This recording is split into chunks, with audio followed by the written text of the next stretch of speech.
evening to all of you beings, wherever you are in the world.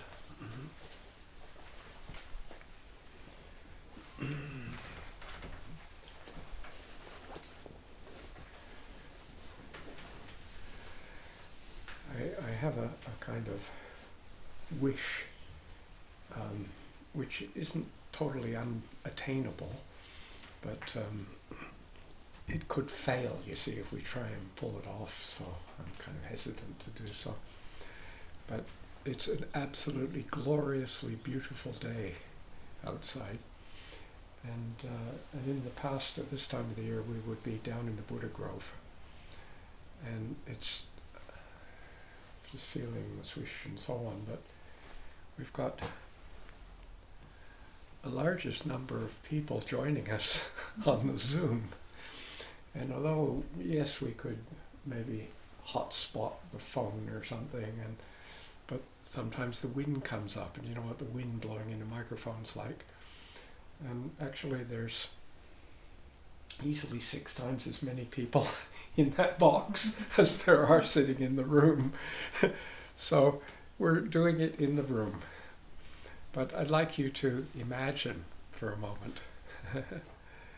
In fact, just for a moment, I just want to pause before we go any further, put on my glasses, and just look at your pictures and say hello, hello, hello. Right? Great.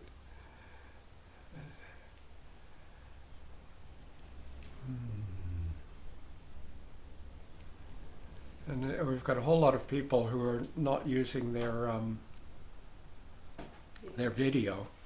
And so I kind of look and I just see a black screen with a name printed there, which isn't quite as good as a hello, hello, hello, you know, to actually see you. And think, goodness, you look a bit older than last time I saw you. But of course, I haven't changed a bit, have I?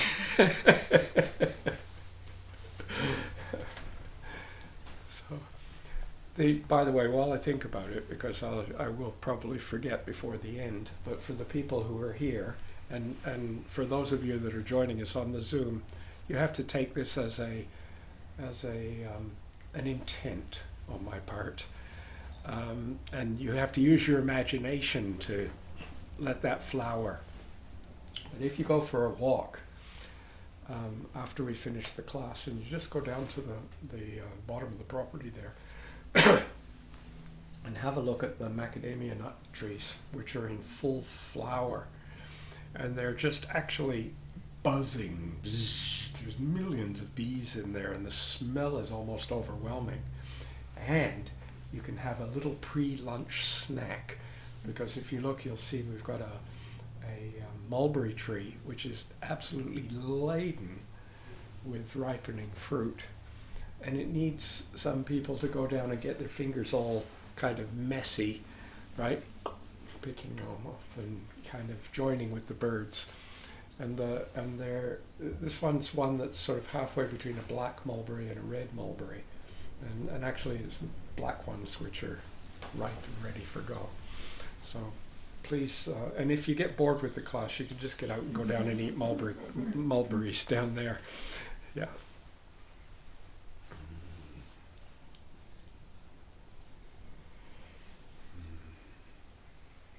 Do we have everyone, Mary, from this morning?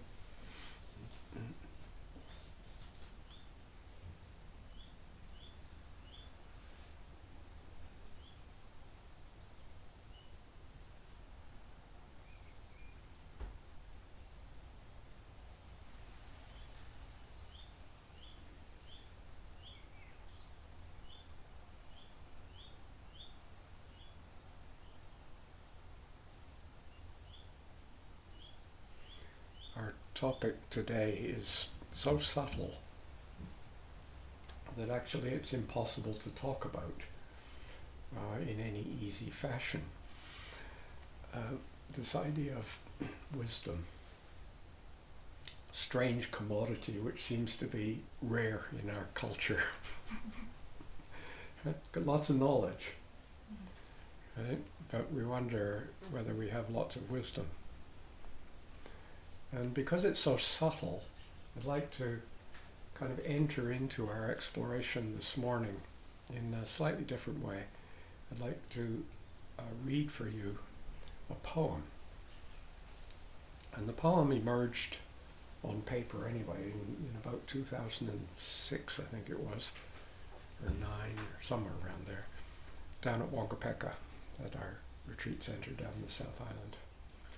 And I don't want to read this poem to you in the way of it's something for you to intellectualize about and kind of argue over.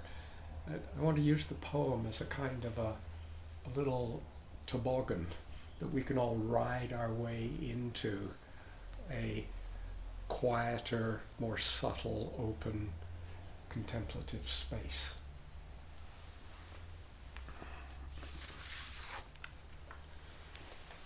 And I called this poem Flax Talk.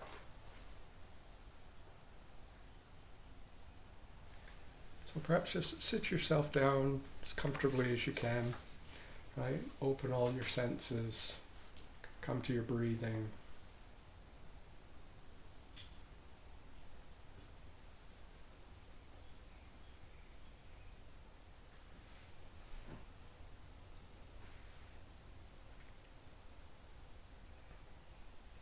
It begins with a simple swish beat.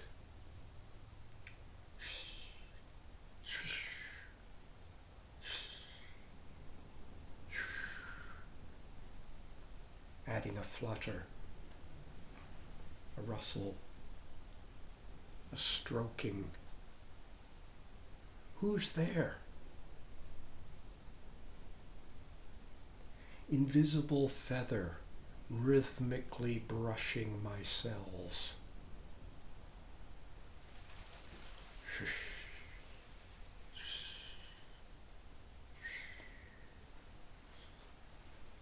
Feel your breath coming, going, expanding, contracting.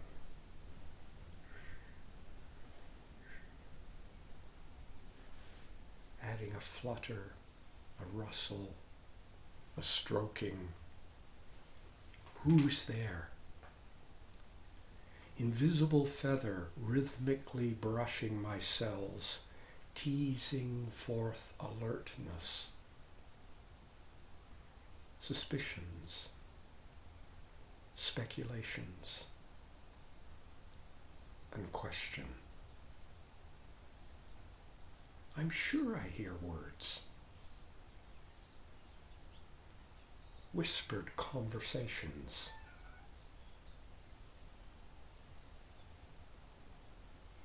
It usually happens in moments of quiet and stillness. Inside? Outside?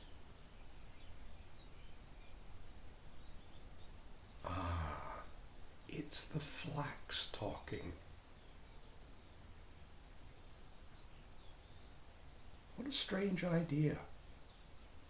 Yet imagine a different situation, the mystery of vocal cords talking.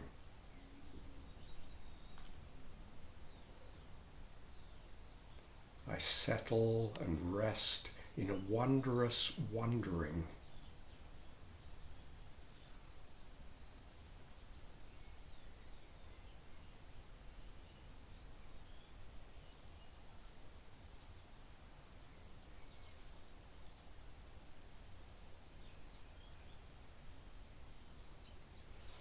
And open my cells to the feather touch whispering, flax leaves rubbing, intimating the shifting moods of the whole valley.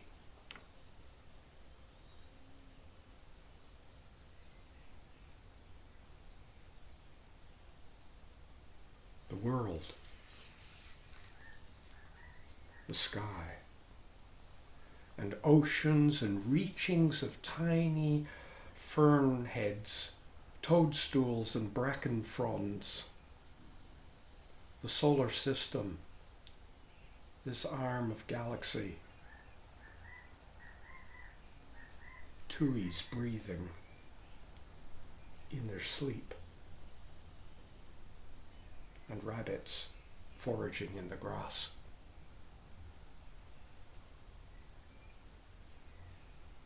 Can you hear it?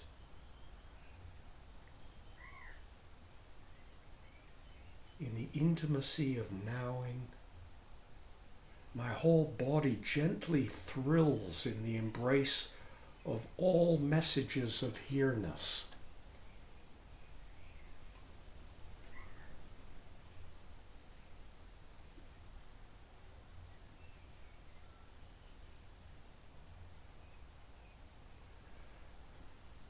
Singing with the vastness. Counterpoint melody to river and stars.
We take refuge in love and clear seeing.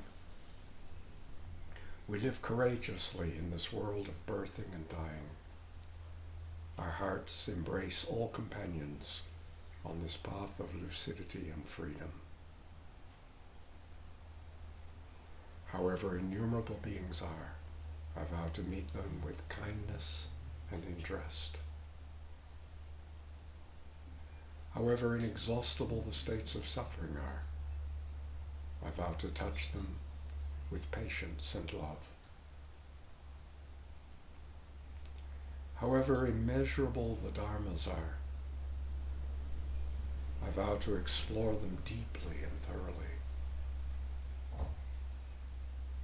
However incomparable the mystery of interbeing, I vow to surrender to it freely.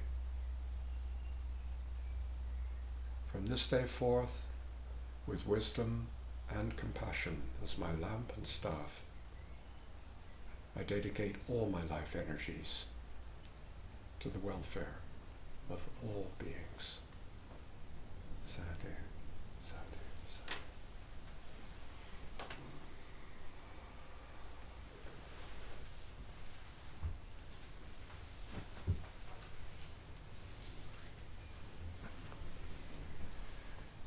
So this is really the second last Sunday gathering this year, and coming towards the end of a sequence of ideas, if you like, and hopefully encouragements.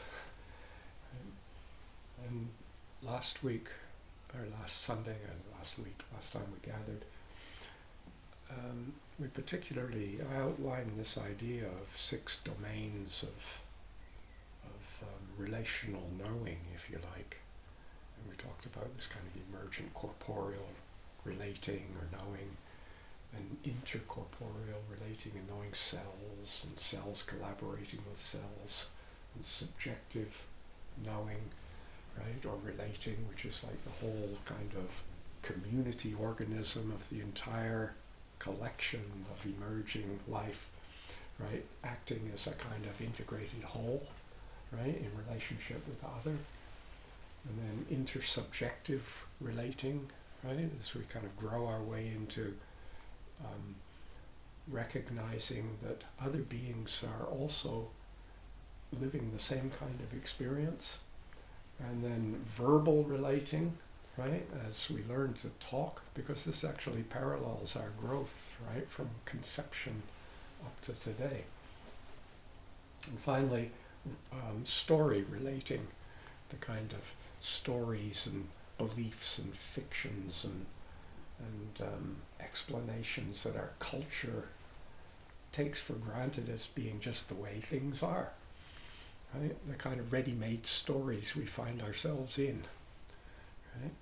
And beginning to raise the possibility that, when we talk about knowing or even thinking, because this is kind of, we catapulted into that with the idea of question about thought and thinking and knowing.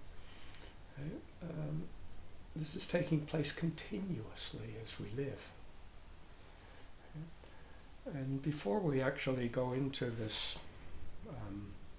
as I say, very subtle area, which, for lack of a better word, it's not that great a word anyway, wisdom, right? We could call it that.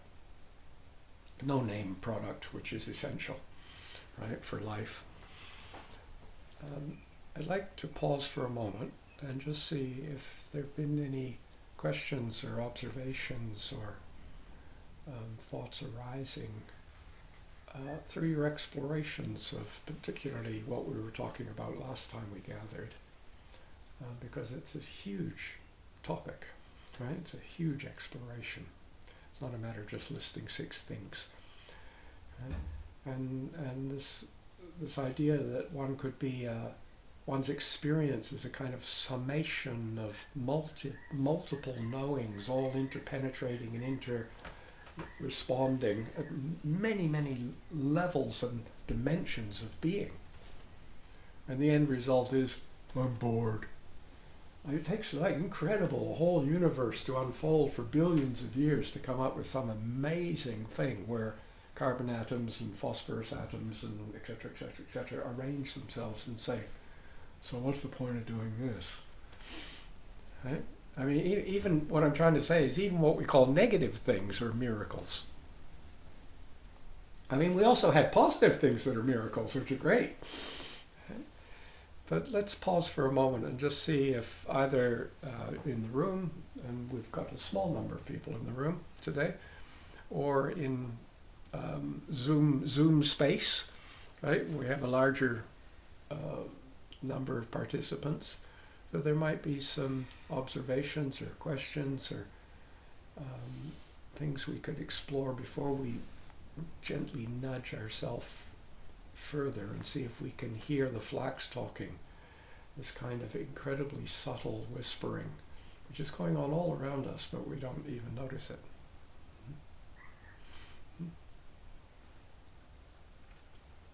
Tara has her hand raised. Oh, Tara, there's a little yellow kind of funny hand raised there. Hi. Yeah, I just had like a observation around the different types of knowing and how that got really brought to life for me, both a couple years ago and then quite recently, in regards to having a neurodivergent brain that doesn't necessarily work the same as the average, and how when you add medication that tweaks the little molecules and that corporeal relating and intercorporeal relating, how that can massively change your verbal knowing and story relating and intersubjective relating, and just how those are so interlinked. Mm-hmm. That before I was on some medication, I would definitely, it was a big struggle often to live and act and interact in the world in the way that aligned with my values. And then as soon as I started taking the medication, it was so much easier. And then recently, over the last couple of weeks, watching that very similar process unfold with my partner who has ADHD and has just started taking medication for that. And just the way that he's now interacts with the world is significantly different due to increased levels of dopamine. It's just really amazing, and just how all those different types of knowing interact with each other.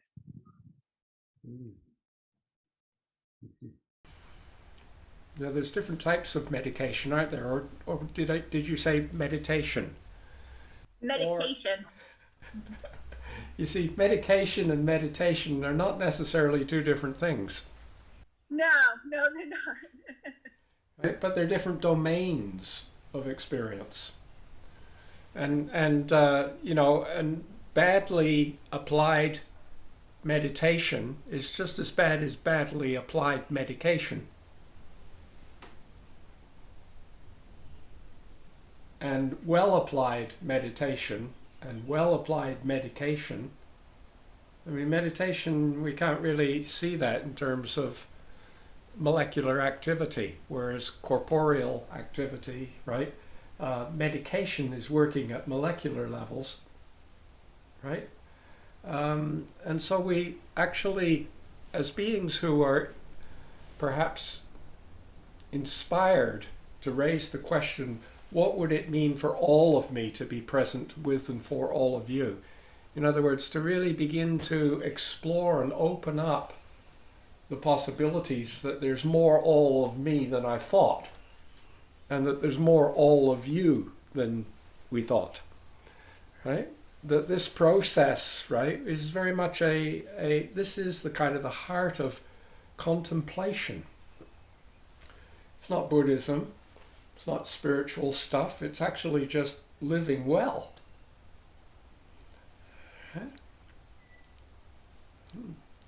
Any other thoughts or observations?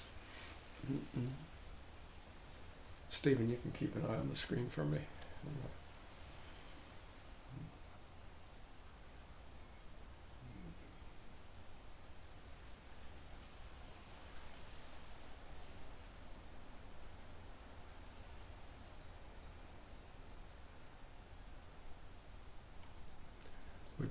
We've been sort of following the last sort of 6 sessions or so, roughly, ages back. I kind of borrowed a phrase from someone and talked about eco-sattvas, right? And equated this to those who were Buddhistly inclined could see that this is maybe just a useful alternative to the word bodhisattva. Right? When you're speaking to some people who bodhisattva sounds a bit weird, eco-sattva sounds like some neologism, so it's kind of okay. Sattva is a bit weird. But the sense that we gradually, intuitively respond to something we know in our core, and that is we're profoundly interconnected. Right? And the kind of sufferings and strugglings that we have in our culture, which seem to revolve out of ignoring that knowing. The number of people who intuit the interconnectedness of at least a lot, if not everything, is large. But the number of people who forget all about that and act as if we're all separate beings trying to get good stuff and bad stuff, and that this has nothing to do with that, is also large. And so we started to look like, is there a way of entering into and making real this intuitive sense that we have? Right? This intuitive sense that everything is interdependent with everything else. And we were borrowing from the Mahayana tradition, which is called the 6 Parami, often translated as the 6 perfections. And in the way that I've translated those 6, and often refer to them, we have generosity, we have wholesome relating, we have patience, we have skilled application of energy, we have a continuity of caring and inquiry, and the last one is we have profound understanding. Okay? And it's quite easy when we ignore our intuition that everything's interconnected to actually treat the six as six disconnected things. Right? There's generosity, and there's patience, and there's wholesome relating, and there's this, and there's that, and oh, there's so much to do. But imagine for a moment that we're just, never mind imagining, just settling into this place where things are a little bit more open and translucent, right? And the kind of, there's an allowingness, right? And we begin to see that this generosity is like the giving of attentiveness, right? Like that little incident that happened at Wangapeka years ago, and I've shared it with people. And to make a long story short, the long story was great, but we'll just do the short story now. And one person was sharing an observation from their meditation experience, and they said they were walking up the driveway. At the Wangapeka, it's a very long, steep driveway that goes from the river valley up to where the buildings are. And she was walking up this driveway, and there's some huge, or at least we haven't been to Wangapeka for a while, but there used to be anyway, some huge gum trees on the side of the driveway, going up the driveway. And she was walking by, being mindful. Being mindful. I'm really trying to be mindful. And then all of a sudden, she realized that she wasn't giving any attention to the trees that were there, these magnificent, huge trees that were growing on the side of the road, because she was so busy practicing mindfulness. And the thing that was so kind of big about this observation was that this was a woman who, in her earlier years, had climbed up into an old-growth tree in Tasmania somewhere and camped out for 6 months preventing logging. She was really into trees, right? So this was a real shock to her to see herself. And not only that, she's Australian, and these are gum trees. I mean, look, there's a resonance there. and she said something which sounded so unusual that it's stuck in my mind. I wouldn't have remembered it if she hadn't used such a strange kind of expression. She said, I was walking up and I realized I wasn't giving any attentiveness to the trees, and it felt so rude. And I thought, well, you don't normally think about being rude to an inanimate object. If you think about it, you know, who and what do you be rude to? To the tap that's stuck? You know, to the door that's jammed a little bit and won't open? Or the jar that you can't get the lid off? You'd be rude to it? No, you don't talk about that. You hardly even talk about being rude to your cat. Talk about being rude to humans. I mean, it's kind of, but she was applying it to trees. Okay? And there's this sense of like she was, at that moment she realized that she was being utterly stingy with her attentiveness. Not generous. Imagine for a moment if the cells of your body stopped giving their attentiveness to the changing environment, the biochemical environment around them, so that they no longer responded to what was going on around them. Right? Life would be stuffed. Generosity is not a nice thing to practice. Generosity is, the way we're talking about in Dana Parami, right, is a foundational truth of existence. And so, as we so-called practice generosity, we're kind of opening into this space, right? This is a space that's like there, it's open to respond to whatever. Oh, there's trees, or oh, there's a person. Oh, there's nothing. Oh, there's boredom. Oh, there's a scary thought. Oh, there's an expectation. right? Whether it's a thought or a thing or a being, we're in this, we're moving through this field of relating. Okay? And then we might begin to notice that we could actually accentuate the idea of participating in this massive flow of giving and receiving, because you can't have generosity without, like giving, without there being receiving. Have you ever noticed how stingy you can be sometimes when you refuse to receive something that someone else is giving you? Yeah. You're in a grumpy mood and they're busy trying to be nice, right? And I don't care, isn't it? It's quite incredible. This is very ordinary we're talking about. We're not talking about the 6 perfections that are so extraordinary out there. What's extraordinary about them is that this extraordinary way of living is what we are, and somehow we turn our backs on it. Okay? And we come to begin to work and accentuate, if you like, wholesome relating, so that the whole of me relates to the whole of you, and we're moving in this direction. What is the whole of me, and what is the whole of you? And can I relate to another being that's in a way that somehow augments the possibility that they can feel graced and blessed with a sense of wholeness? Or do I relate to the other person in a way that makes them feel diminished or defensive or shut down or negative or whatever? Right? This is the practice of wholesome relating. It's underpinned, if you like, with this more fundamental level of giving, receiving. Right?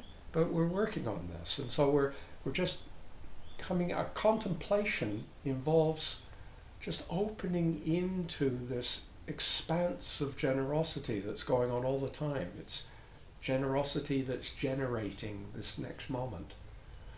Right? In a way that reflects and reverberates with wholesome relating through speech, through food, through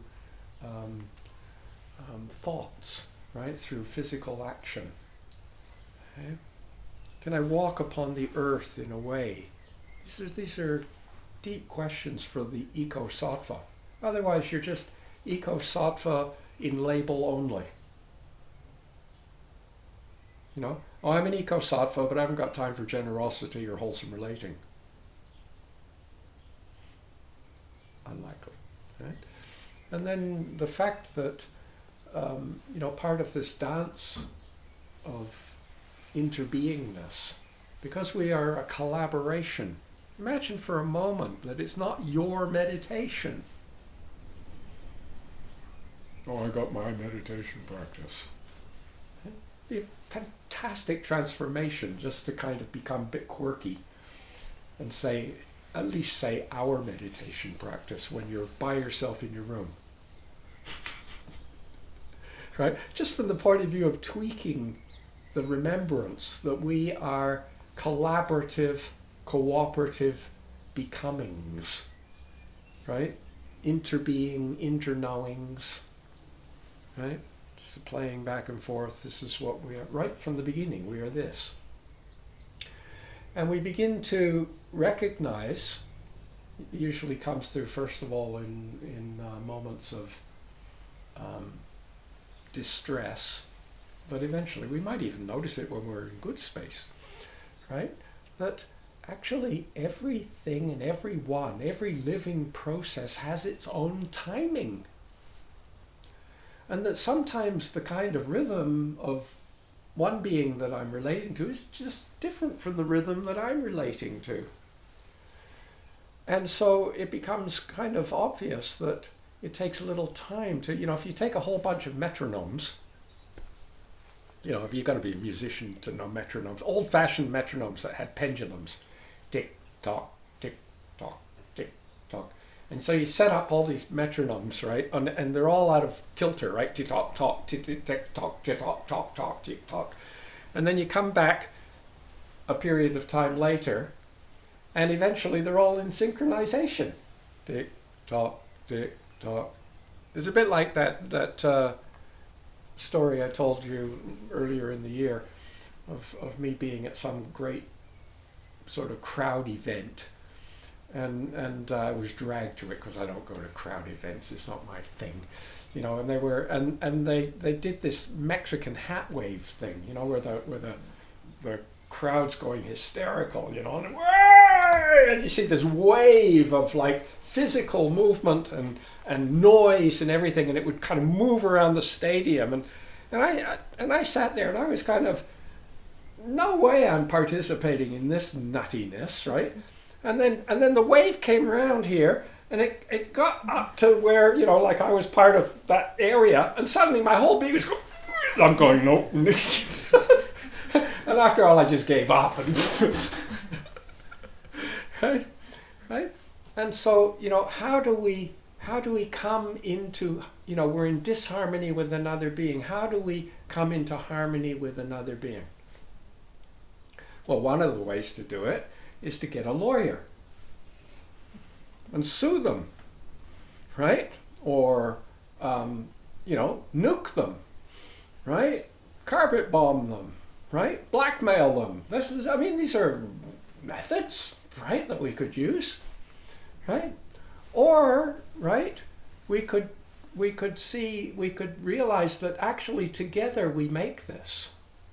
This is a stunning idea. Imagine for a moment you're in a conflictive relationship with someone, and you realize that at that moment you are conflicted.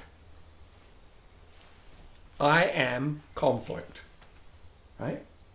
And you need that other person in order to be you. I mean, without them you couldn't be the you that you are, right? So you want to be in harmony with them. You don't want them to go away. You like this. It's a strange kind of harmony. This is a kind of disharmony, a harmony of disharmony, right? But gradually we might realize that we need patience. The patience is a very natural thing where metronomes, right, just allow the time, and gradually they begin to synchronize. Right? And they get on the same, and the thing is that maybe you have to walk halfway to them as they walk halfway to you. That's where you synchronize. You know, it's not, well, we're going to synchronize, you just do it my way. Right? So patience starts to grow out of this, and it's not patience like we normally say. You know, when someone says they're practicing patience, that usually means that that's another way of saying, I'm impatient. Because you never practice patience when you're patient. You don't even think about it. Huh? And so we're just we're settling into this, right, beingness. I mean, there's advantages of being old, you know, and there's advantages of having illnesses, serious illnesses that you feel like you're about to die with. Because then you go, hey, I got nothing to lose. This is what I'm going to do. My work is actually settling into the fullness of living that we are, and see if I can contribute to this well. Nothing else seems to be more important. Right? And so we have patience, and we kind of just allow. Sometimes we wait a year. You wait a number of months. I discovered my impatience when we began gardening here, and I'd plant the seed and go out 2 days later and, oh, nothing's happening. And I'd recognize that there was a little part of me that would, come on, get up. Don't look in the hot. No, they don't seem to be growing. What's the matter? Mary says, how long ago did you plant them? Oh, I forget. I'm sure it was a long time ago. We're constantly being reminded of our impatience, which goes along with a forgetting that this living being has its own rhythm and kind of timing for unfolding. Okay? And part of the way, can I help this other being to unfold well by imposing my need for them to be operating at my time, or is it something else? Right? This can be some kind of allowing this. So this is like perfecting our skills in living through patience. Santi Parami. And then we begin to augment all of this further. Not only is there like generosity and wholesome relating and patience, but we're beginning to realize that although I am a collaborative arising, and in a sense it's out of my control, completely out of my control, at the same time, I also have to recognize that I do have a capacity to participate in this. And so I can kind of nudge the process in a certain direction. And the skill, how do I apply my energies? Right? The skillful use of energy. And then we came up to samadhi. Gradually it's like all of this is leading us not into a better understanding of how to relate. I mean, I'm very histrionic here. I'm kind of showing you all this stuff. But actually I have to get your attention somehow. But actually this contemplative, it's more like if turned it all inside out. If you could see me reaching in just as much as I'm reaching out, right? That we're settling, you might say, into a fullness, a kind of readiness to engage. Okay? And we start to have more of a flow of a continuity, if you like, of caring, because we're in this together, and inquiry, curiosity. Right? We're settling into this, samma samadhi. And gradually, right, we just, some kind of invisible something starts, a perfume starts to kind of fill the air. It's the sixth Parami, right? This one called wisdom. Right? And wisdom is, the word is Prajna.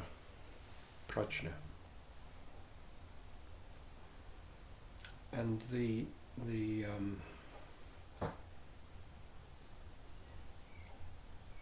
it has a number of different meanings depending on context.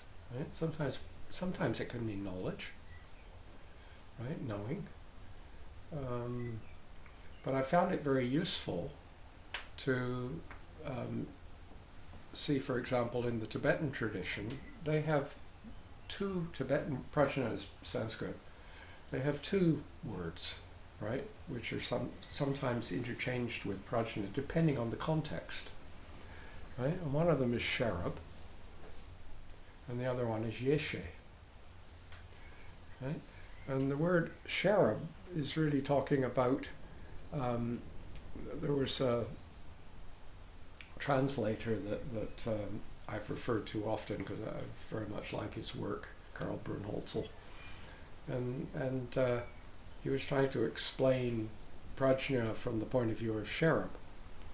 Right? And he talked about the basic inquisitiveness and curiosity of your own mind, which is very precise and playful at the same time.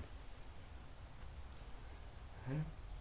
And you begin to see like this is like there's an inquisitiveness and curiosity of living organisms to their environment.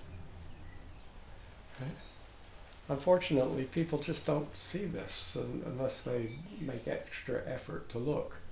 But I mean, I've watched films of time-lapse photography of single cells, right? Paramecia, kind of moving through this kind of tangle of green algae threads and so on, and it's kind of sends out a pseudopod in and then pulls back very quickly and then slowly flows off in another direction, right? This it looks like a sentient creature who's on the prowl, right? Either looking for food or checking things out or just sheer curious and kind of looking around the corner to see what's around the next corner. You know, you go for a walk up in the Kaimai and you think, well, I'll just go and look around the next corner and then I'll come back.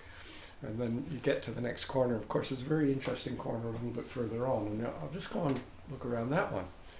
Right? It's not just in human beings. Like, in a way, we could talk about a kind of cellular attentiveness to the shifting, changing environment And a huge amount of the environment around us is made up of other living beings who are expressions of shifting, attentive curiosity engagement. And it's very precise, right? I mean, for example, your curiosity, you look and say, no, it's not this green, it's a lighter green. No, it's not quite that light, it's a little bit more blue. No, could you maybe a bit more yellow green? What green are we talking about? We can see it. It's a very clear difference, edges. But at the same time, this curiosity is there's a playfulness about this, right? The organism is like, it's almost as if the organism's saying, how many ways are there that I can move my arm? When you're a child, you're an infant, you're learning this, right? You're learning your body. How many different ways can I, and it's just kind of play, right? And through play, they come up to a new situation. Try this. Oh, that's not so good. Well, I'll try this. That trying different things is the playfulness. Right? There's a kind of an inherent curiosity and inquisitiveness, right? Of your own expanse of knowing, the mind, right? This kind of field of knowing, this kind of multi-domained, multi-dimensional field of knowing, right? Which is very precise and playful at the same time. So that's one kind of take, if you like, on prajna. Doesn't seem to be quite wisdom, right? But it does seem to be a wise thing to do. Right? And then we have yeshe. And yeshe takes us in a completely, seemingly different direction. Okay? And there's many, many different attempts to translate this word, but putting it in a kind of a more poetic phrase, right, to give a hint at this, it's like the spontaneously present, ever fresh awareness. This is yeshe. Spontaneously present, ever fresh awareness. Okay.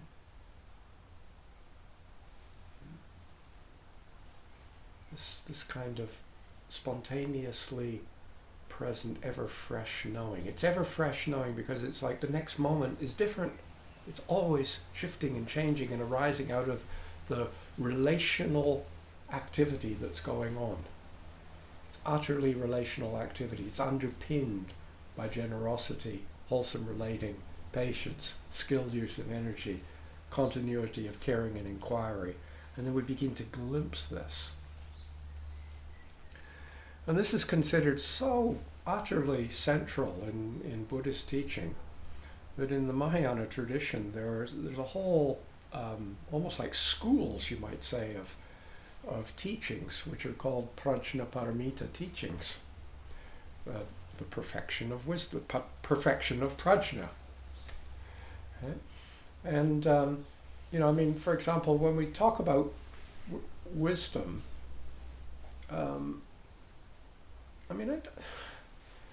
I hesitate to say that, we confuse wisdom with knowledge, because I'm not sure that we do. But if we don't confuse them, then we don't have much wisdom around in our culture, and we don't celebrate it very much. We throw all our celebration into knowledge. You can think of someone who knows everything about everything, and they're a thoroughly awful being. Right?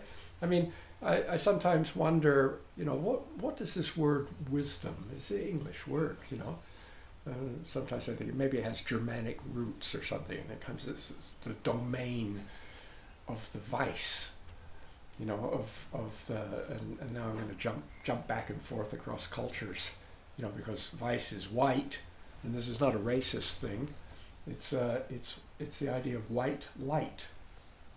Right? And they'll talk about the Chenrezig as being white in color. The deity is white in color. And they're really, what they're meaning is not actually white, it's clear light. And if you shine that through a prism, you see that white light contains all the colors of the rainbow, all the colors of the spectrum. And so this kind of the domain of beingness that contains all the colors of the spectrum. Okay? And sometimes I think about, we in our culture, when I say our culture now, I'm really referring to kind of modern, market-driven, globalizing, Hollywooding, Bollywooding, keep up with the Joneses culture. Okay?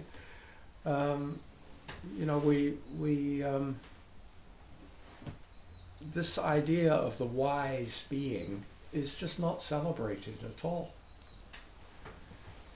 When you go to indigenous cultures all over the world, wisdom is celebrated, and it's often connected with age. Right? And so you'd have the wise old woman or the wise old man of the tribe or the group, right? And how do you picture this person? How do we picture this person? They're to me, they're not someone who's still needing to control everything and be the boss of everything. They're not always needing to get the last word in on the conversation. They're not, they kind of, I just the image, it's just a kind of an archetypal image. I get the sense of someone who's like slightly, kind of not withdrawn, but more like they're not pushing themselves forward, right? And yet they're tremendously available. The grandchildren come running in, boom, they're there with them, or something else comes by and someone's asking about, well, how did how does the septic system work at Wangapeka? And so I have to go to Mike Elliott, who installed it 50 years ago, because he's kind of the repository of this knowledge, right? And nobody else knows where to dig to get the pipes up, So these people are carrying this kind of longer life experience. But more than that, right? Imagine the wise old being of the tribe. Could it be possible to have such a being who's never experienced loss or tragedy or failure or difficulty? I don't picture the wise old being this way. I picture someone who has met with the various struggles of living, and somehow with precision and playfulness, with awakeness, with dancing, the generosity, wholesome relating, patience, skilled use of energy, continuity of caring and inquiry, right? Profound understanding, right? I like to just simply translate Prajna, right? That they bring a kind of a reminding to people of what the younger generations might intuitively know, but constantly forget. And there's a sense that there can be a goodness, and there's a basic kind of something wonderful about this. And in the prajnaparamita teachings, I'm going back now to this Buddhist tradition. They have sutras on the perfection of wisdom, and the perfection of wisdom seems to be mysteriously. I make a gigantic leap for some of you, but it's tied up with this word sunyata and emptiness and non-clinging, right? Peculiar kind of concept. Okay? And they've got the prajnaparamita in 100,000 verses. Right? It's a massive, great big fat text. Fantastic. Nobody reads it. But it's really inspiring for the kind of weirdos who find that interesting. I've got a copy of it over here. Right? And then, you've got much shorter ones, but they're still relatively long. You've got like the Diamond Sutra. I'm mentioning these because many of you will be familiar with these. Right? And the Diamond Sutra, and this profound teaching on emptiness and so on. But it's called a perfection of wisdom. It's in that body of perfection of wisdom teachings. And then there's an even shorter one that can be printed on a single page. And it's famed with the title, the Heart Sutra. And then for people who find even a single page is too complicated, the Tibetans have really, really mastered this absolutely big time. And they've reduced the prajnaparamita in 100,000 verses to one single syllable. And the syllable, do you want it? The transmission, you know, it's like, it goes like this.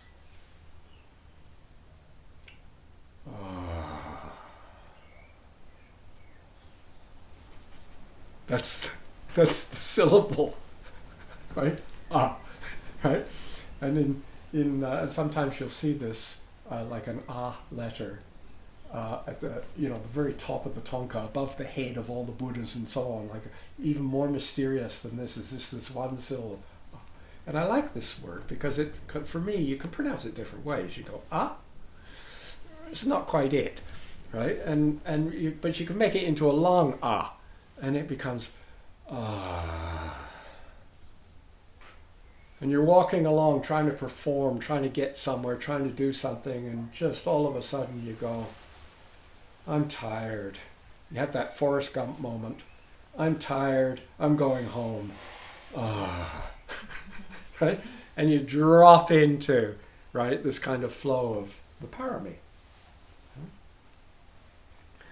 And most of the Prajnaparamita sutras feature a certain character. There's this character named Manjushri. He's a bodhisattva, a great kind of mystical bodhisattva. And everyone loves this kind of discriminating wisdom. This is where wisdom and knowledge get kind of a little bit fuzzed. Right? Because Manjushri sits there, is often portrayed as someone with a flaming sword. Right? And the sword is two-edged, right? Kind of sliced through delusions on the inner and sliced through delusions on the outer. Right? Cutting through all this until there's nothing, the bits get smaller and smaller and smaller, until there's nothing. Right? So we get this kind of nothingness coming out of like some incredible feat of analysis. But the Heart Sutra, unlike many of the other sutras, Vimalakirti Sutra, for example, is another Prajnaparamita Sutra, which is the Manjushri is having a dialogue, if you like, with Vimalakirti, right? This is Manjushri, right? But in the Heart Sutra, the main character in the Heart Sutra is Avalokitesavaro. And Avalokitesavaro, who's also known as Chenrezig, the Bodhisattva of compassion. Right? It's quite interesting that somehow the Bodhisattva of compassion is the central character in a teaching on wisdom. And the dialogue that goes on is between, is Chenrezig, Avalokitesavaro, talking to Sariputta. And Sariputta was kind of one of the close, famous disciples of the Buddha, who was reputed to be a master of insight. So this is the master of wielding the sword. But interestingly enough, in this Prajnaparamita, it takes the Bodhisattva of compassion has to teach the master of swordsmanship something about wisdom. And so it begins, Avalokitesavaro, the Holy Lord and Bodhisattva, was moving in the deep course of wisdom that takes one beyond all kind of sense of separateness and fragmentation. And he looked down from on high and beheld but 5 jumpings and spurtings and heapings and dancings, skandhas, right? And saw that in their true beingness, they were ungraspable. Form is emptiness, and emptiness is form. Emptiness is not different from form, and form is not different than emptiness. This is paraphrasing a bit. Right? And Avalokitesavaro, which as I say, it was too big for people. He's got 1,000 arms and 11 heads, and it's a bit hard to relate to. So the Tibetans were simple, and I'm simple. So I don't, well, Chenrezig, the Holy Lord and Bodhisattva, not a holy Lord, right? Because he was special and sacred and and holy, but because he was woly, like Wholy. He was the Holy Lord, right? The kind of the whole thing, right? And Chenrezig, if we kind of pun the word, we come up with the understanding great continuum seeing. And so this Eco-sattva, right? A holy, magnificent center of the mandala was moving in this deep coursing of prajna. Right, this inquisitiveness and curiosity of one's field of knowing. We say my own mind. We could say one's own mind, but then we say no. I meant not two's own mind. One's own mind. Right? It's funny, when we go, if we refer to one does this, we could then actually, that could be the equivalent of saying we do this. I remember, when I first met the bhikkhu, that's how we referred to Dudjom Rinpoche when I first met him, right? Nobody conjured up the idea of Rinpoches at that point within our society, right? And he had a quirky behavior which really bothered me a lot, and I found it so weird and so sort of pretentious and so kind of off the wall. He never ever referred to himself in the first person. In those early days, he never said I do this. He said, well, and at one point, I raised a question in class, and I said and I said, sir, blah blah blah blah blah, and he said, oh, that's a very good question. You should ask the bhikkhu that later. And at that point, I got terribly confused because I'd been going to all these classes thinking this guy was the bhikkhu, and it turns out he wasn't. It was some other bhikkhu somewhere else that I was supposed to ask later. He never referred to himself. And then I found out this was actually quite common way of speaking for monks in Burma. And he'd lived in Burma on and off for nearly 8 years, so he'd become thoroughly Burmized and monkized by then, and part of it would be carrying this, just probably a habit pattern of just referring to things this way, right? But also he probably realized at the same time that it challenged us to kind of think a little bit, right? And so the basic curiosity and inquisitiveness of one's own mind might open a door for something much bigger than we ever thought, which is both precise and playful at the same time. Great continuum seeing was moving in the coursing of curiosity and inquisitiveness of one's own mind, right, which is precise and playful at the same time. In other words, it's not just precision knowing as it's here, but in playfulness we experiment and find new ways of doing. The universe is created through the play. And he looked down from on high, it says. And so I always had this picture of Chenrezig, cruising along above the clouds, looking down and seeing these heaps. Okay? And it was a very strange kind of idea for me until I found out that when the Buddha first was talking about this way of analysis, he was referring to the 5 skandhas, and he was saying they're like this. And he took some rice and he made a heap of rice, and he said that's represents all the form part of your experience. And he took another heap of rice, he says that's the feelings. He took another heap of rice, and that's your perceptions. Another heap of rice. He was just trying to kind of make a visual focus for the class, right? And here's habitual formations, and here's consciousness. And each grain of rice is probably, in those days, he didn't use polished white rice. He probably used brown rice. And that rice you could plant in the ground and it would grow into something. So that's part of the image, right? You're made of a heap of, like when he said 5 heaps, you're just a heap. You're heaps. I came to New Zealand, people would talk about heaps of this and heaps of that. I thought, wow, they're all Buddhists here. Right? And so all the different kinds of growings that are interrelating in this pile, which is bodies, forms, and all the different growings of relation, which is kind of evaluations, liking, not liking, moving, right? This is, the whole thing's alive and experimental. And he saw that as individual things, they were kind of ungraspable. And you know, I've spent quite a lot of time over my years coming back to this Heart Sutra and meditating on it. And one day I kind of decided I needed to paraphrase a little bit.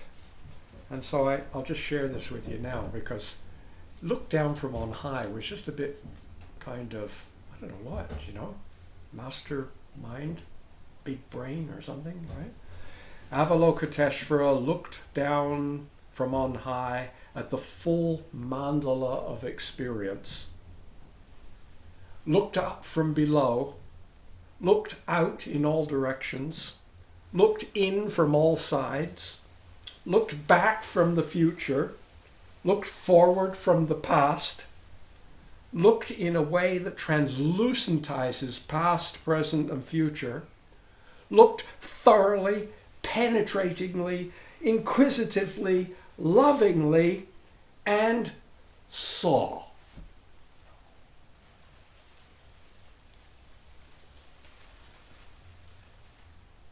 And so we see this as like a, rather than thinking of wisdom as some final product that we want to arrive at, imagine for a moment that this wisdom, this prajnaparamita, is a way of being. Right?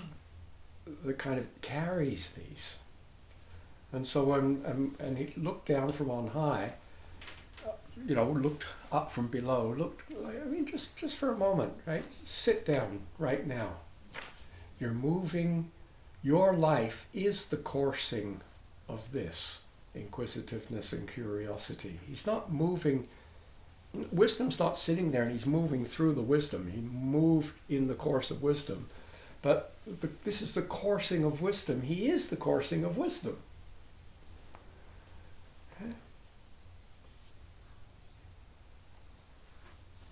And what about listening from on high? Listening to the swish of the flax leaf, of the bird, of the sound of your breath, of the shifting kind of texture of tactile kinesthetic beingness of this present moment, right? Of this dancing of the interbeingness. And we look down and we find that Tarchin, from that point of view, is ungraspable. That this single grain of rice is ungraspable because it's like as soon as you reach for it, it's turned into something else. And so in a sense we're left with a kind of an invitation there, right? We can sort of say, well, it's so impossible, I'm not going to play the game. Or we could say, well, I'll kind of let go of this. I mean, Thich Nhat Hanh, Thai used to say, he had this phrase which I really got lots out of and shared with people a lot in the past and then haven't mentioned it for a while, but he would say, whatever it is, Tarchin is composed of non-Tarchin elements. Right? Now let's try this right now, right? And instead of doing Tarchin, I'd like you to do me sitting here,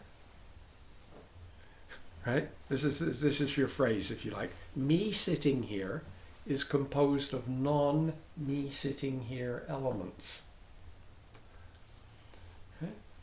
And then see if you can kind of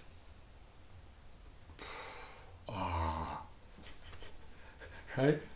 Open, fall open, just a little bit more open into this, right? We're smiling, we're breathing, we're present, and we're appreciating.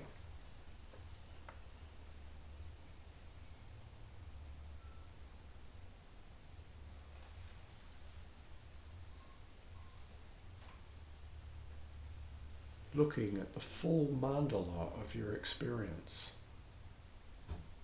Feeling the full mandala of your experience. Pondering the full mandala of your experience. Smelling, tasting, touching, knowing the full mandala of your experience.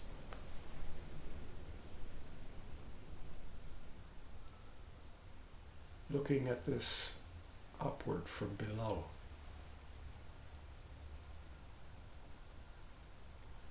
Looking out from this in all directions.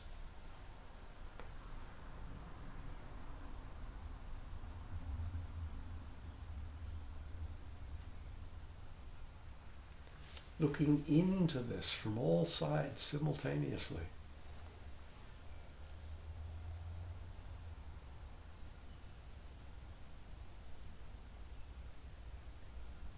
Looking back from a future.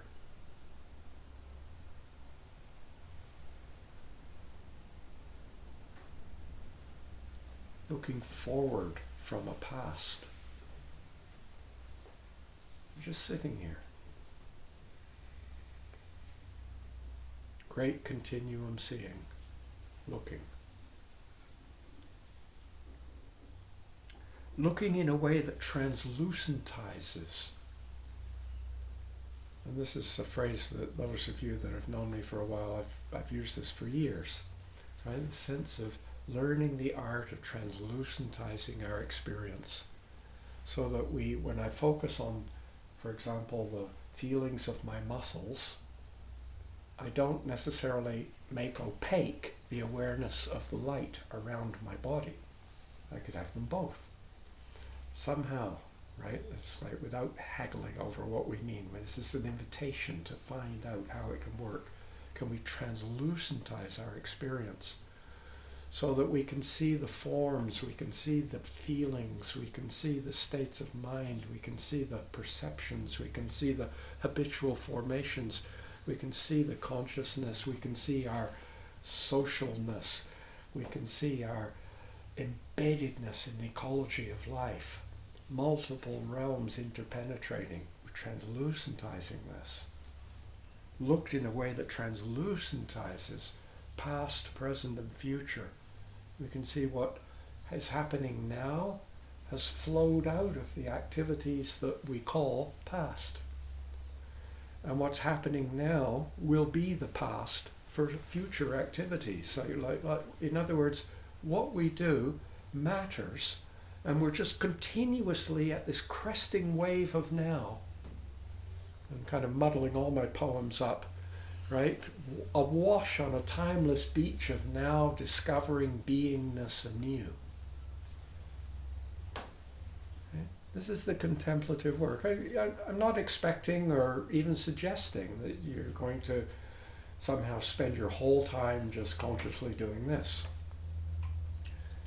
But I am suggesting that it is wonderful to become so familiar with this state that at any time we like, we can just drop into it.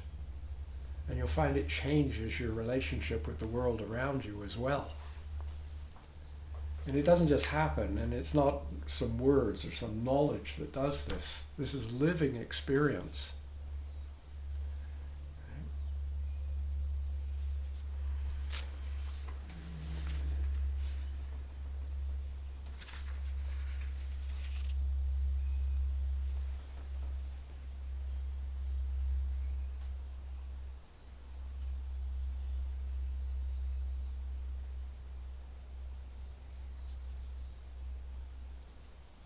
And it seems wonderful to me and profound to me that in the Heart Sutra, it's the bodhisattva of compassion, of love, right, that points us to this experience. And it's not a matter of kind of being open to the translucentizing and seeing with kind of big detached analytical understanding of how the whole ecology works. Years back I gave a course, actually it was at the Dharma Center of Canada, and somehow we built the word ecology into the title, which was really sort of strange at that time. And because we put the name ecology into it, we had a number of ecologists came to the course, meditation ecology, this is right up my alley. And I found myself wondering, I thought, well, all these people with PhDs in ecology, they should all be enlightened. But it seemed clear that they weren't. And it became clear to me that there's a difference between understanding ecology as an incredibly intricate dance of kind of collaborative objects. It's completely different to understand it that way as opposed to understanding it as a communion of subjects. And in the communion of subjects, it's meaningful to say, I was being so rude to the tree.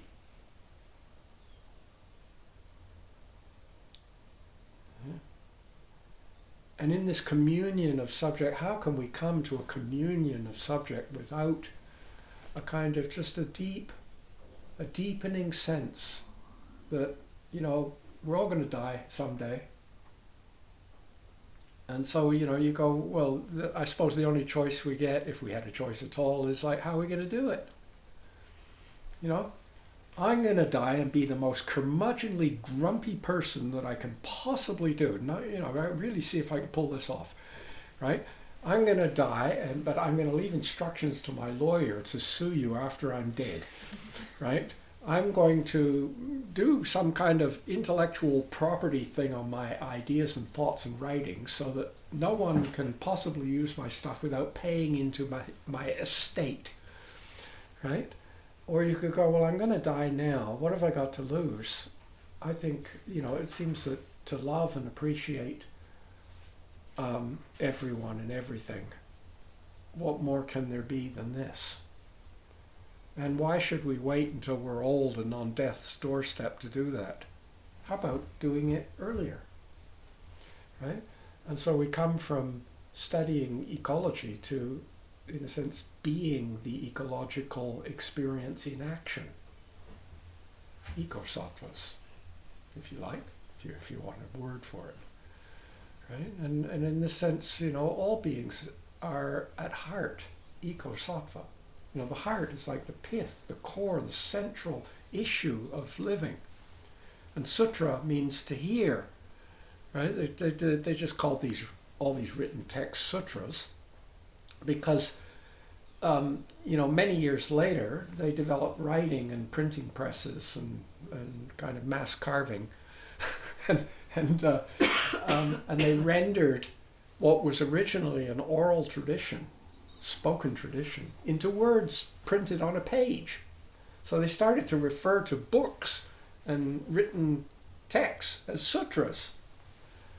But it's a kind of a not an onomatopoeia, what do you call it? One of those words that's sort of gone out of its time.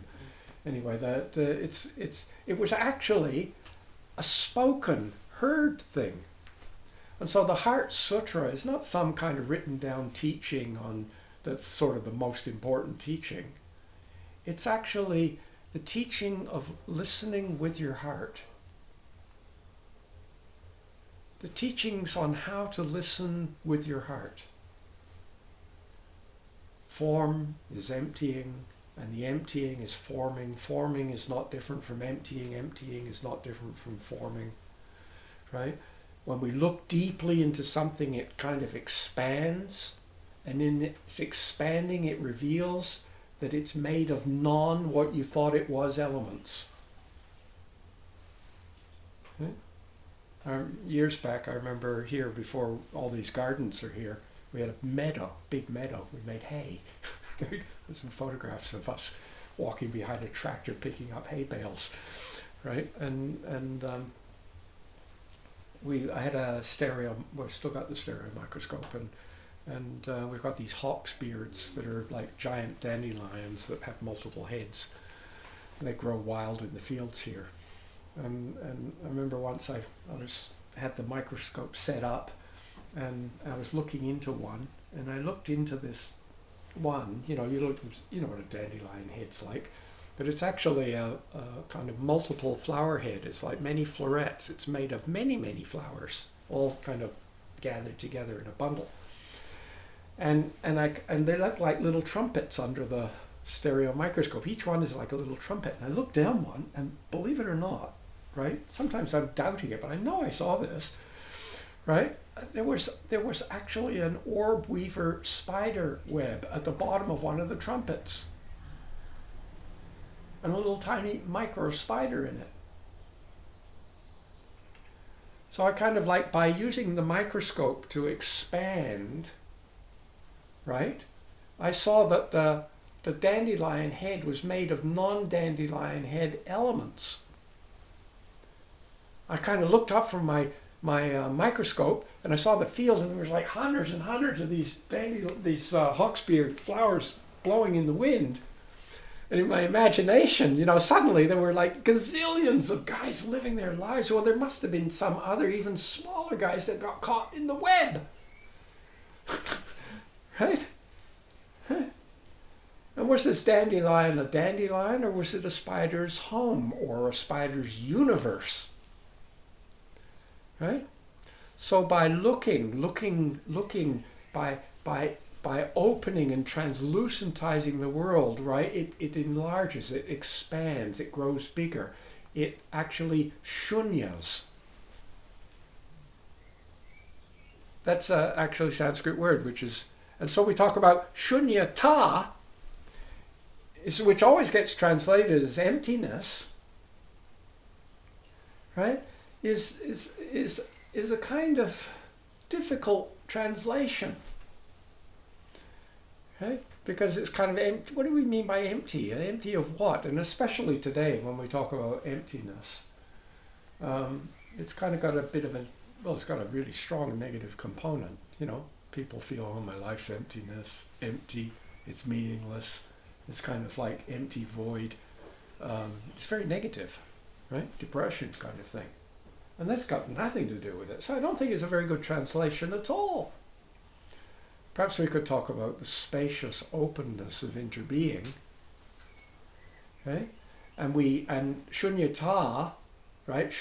The ta, when you put ta at the end of a word, it's the suffix ness, N-E-S-S, right? So it's kind of like being very literal with this. It's kind of expandness. And in the act of expandness, we see that it isn't as simple as we thought. It's much more complex, dynamic, collaborative thing. And so through this looking, we shunya the universe. And with love, right? Love is simply that kind of the flavor of the moment, which is there when we are more willing to see the wholeness of the other being as they are, rather than see the being as we need them to be.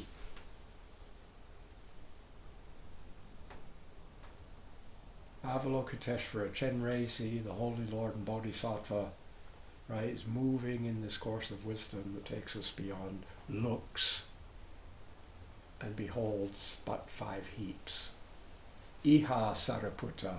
Therefore, Sariputta, he says to the master of insight, form is emptiness, and emptiness is form.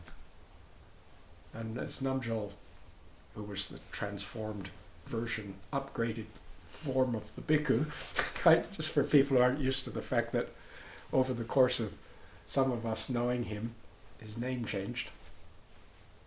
Right? He suggested that maybe we could rewrite the Heart Sutra and turn all the nouns into verbs, which I did. It was kind of crazy. It's a bit of a mouthful, but it's very useful. Forming is emptying, and emptying is forming. I'd like to just pause here for a moment and see if there's any thoughts or responses or questions that you'd like to ask.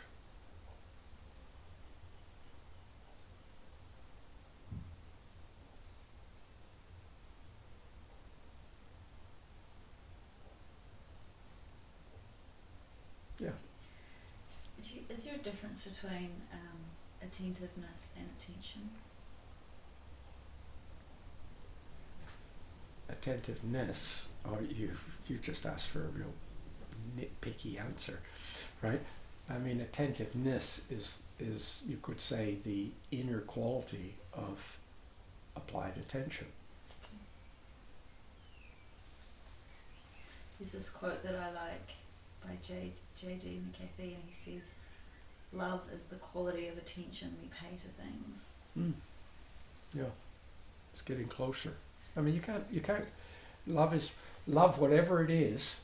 The quality of attention we pay to things or whatever is made of non-quality of attention we pay to things elements, right? And it slips through our fingers, right? There's a sense of, and so in the end, we have, our overall arching title, if you like, for this year has been living with wisdom, compassion, and non-clinging awareness, or non-clinging responsiveness. Could use that interchangeably, right? And there's this kind of quality of non-clinging, which doesn't mean, and that's why I like non-clinging responsiveness rather than non-clinging awareness, because awareness is, for many people, become subjectivized. It's like, I am aware of something, and whereas actually there's a field of responsive dancing, and that is the display of awareness, right? We have this kind of quality there. So there's a kind of allowing non-clinging responsiveness seems to indicate that we can have utter non-clinging but still be totally engaged.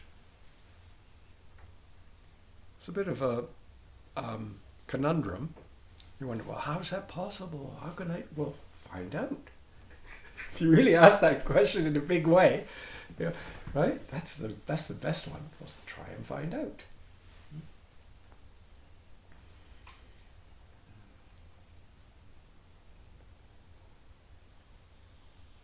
We've got much more kind of Buddhist backgrounds, if you like, on the screen here, or represented by the screen than in the room even. Okay. Are there any thoughts or observations? I have kind of an observation with regards to the translucentizing and the not solidifying. But it seems to me that as soon as you notice something, it's solid, and then maybe the translucentizing can come after that. There's like, in the moment of awareness, there's a solidity, and so not to make that solidity permanent, or not to hang on to it. It's just there, and then it's changed, or it's whatever, transmuted. So anyway, there's that quality for me of not solidifying along with translucentizing. And with that also comes the idea of reification. You're taking that kind of moves more into concept. And you take a concept and you reify it, you like solidify it, you put it on a pedestal, you whatever.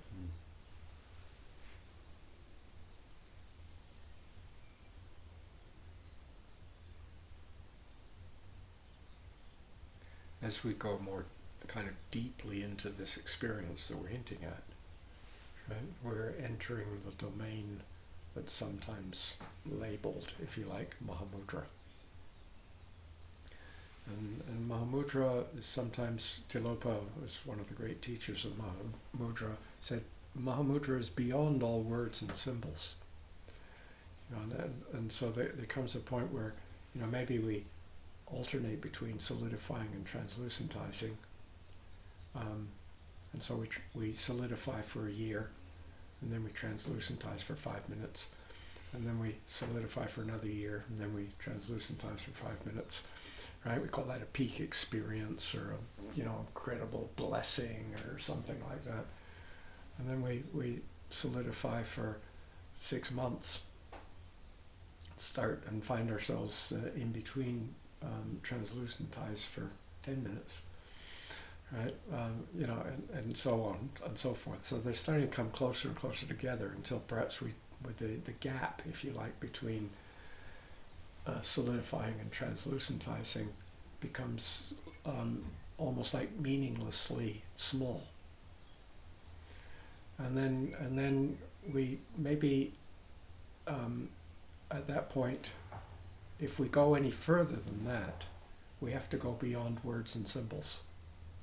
Or we go further than that by translucentizing the words and symbols. There's a very profound prayer, right, that Dudjom Rinpoche brought forth, and it's touched many beings, and it's been very inspiring in my life as well. Right? And he's really talking about this because what we're talking about really is the fullness of living that we are, and our relationship with it. And when we're learning from the fullness of living that we are the student, and the fullness of living that we are is the teacher. But when we're thoroughly being it, are we the student or are we the teacher? Right? And so his prayer is a Guru Rinpoche, is a Guru Yoga prayer. And it goes like this: since pure awareness of nowness is the real Buddha, in openness and contentment, I find the Lama in my heart.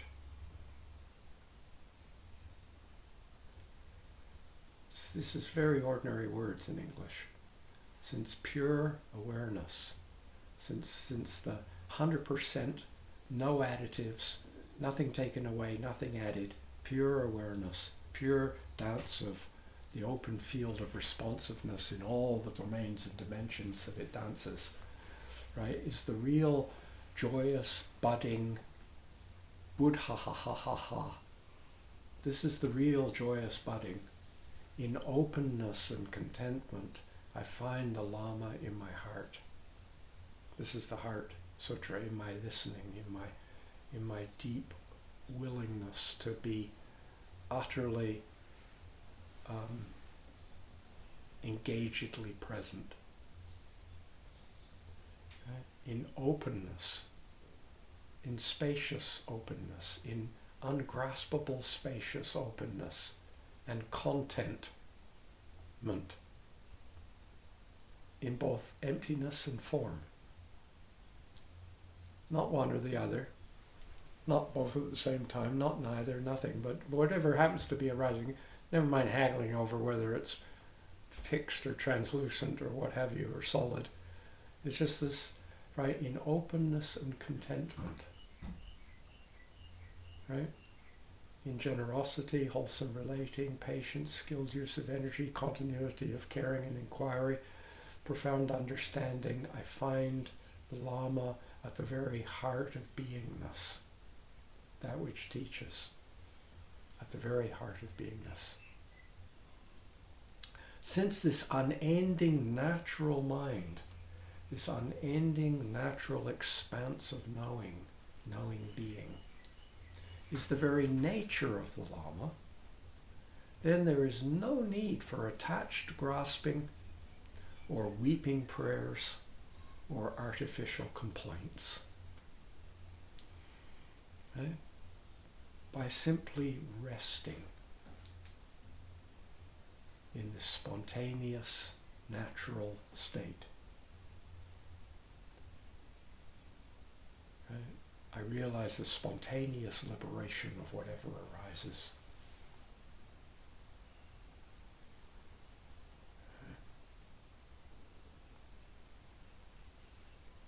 And, in a way, the weeping prayers and artificial complaints and attached graspings, there's no need for them. And there comes a point where, in a sense, it's useful to perhaps see the process whereby we solidify or opacitize. It's not so much, in my mind, they're not quite the same as opposites. Like the opposite of translucentize is opacitized, not solidified. Right? It could be solid and opaque, and it can be solid and translucent. Okay? And we may see how, in a sense, there's no such thing as mistaken perception. And that we just live in the kind of moment by moment, a mistaken perception is realized afterwards, not in the act of the perception. Everything's solid, everything's there, right? But it's also, everything is a dancing of the recognition, the kind of, how can I put it? It's not so much you see the interbeingness, but you appreciate the interbeingness. Right? I can look at you and see you in a very ordinary way, but I can also have a sense that you have children or partners or life experience and this and that and the other, and my understanding of those aspects, which I'm not seeing with my eyes, I'm just seeing you, but you are this. Am I seeing, is it kind of solid and I can't translucentize, or it's not opacitized? When it's opaque, the opaqueness means I can't see through it. I cannot, it's black, it's solid, it's kind of, you can't get through that. Okay? And then when we have weeping prayers when it's all black and solid, we say, please, someone come and help me. Someone save me, someone fix it up. Someone, why is it, it's got a doctor, help me out with this sickness, give me a medicine, Pharmac, fund this drug. Whatever is going on, right? There's no need for weeping prayers, right?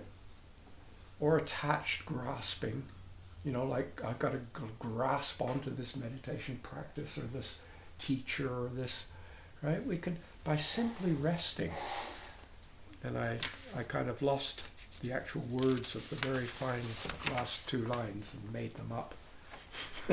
By simply relaxing in this uncontrived, open, natural state. By simply relaxing in this uncontrived, like uncontrived in the sense of no one being contrived it. But in a sense it was contrived, it was brought forth by the interbeing, the interknowing, the interrelating of all of it. By relaxing in this uncontrived, open and natural state, we obtain the blessing of aimless self-liberation of whatever arises. Right? And it's aimless, not in the sense of, I don't have any sense of direction in my life, but aimless in the sense that you're not trying to go here or trying to go there. It's like, this is an extraordinary thing, abiding where there is no abiding. To be engaged in the world and to be able to nudge the existence this way and that, but at the same time giving ourselves to the world giving rise to us, birthing us. And to be able to somehow be apprentices to this master, this teacher. And I don't know that you're in this school that we're talking about. You're not an apprentice, and then someday the teacher says, "Right, now your apprentice days are over. You now become a teacher." It doesn't work like that, right? You're just an apprentice, and you're always an apprentice. And the teacher, right? You don't want to know about it because you've got attached graspings and artificial complaints. And the last thing I want is to study with a teacher who's just an apprentice, Right? I want the real bhikkhu. Oh, he's not the real bhikkhu. He's got to get this the real bhikkhu over here. Right? Huh? We are maybe apprentices forever, learning the art of living in this cresting wave of now. And there's a kind of like there's a bit of humbleness that needs to be there. There's a bit of chenresiness that needs to be there. There needs to be some wisdom. There needs to be some skills. Life skills, right? Interest, wonderment. This is the heart of Dharma. And on that note, I'd like to conclude this morning.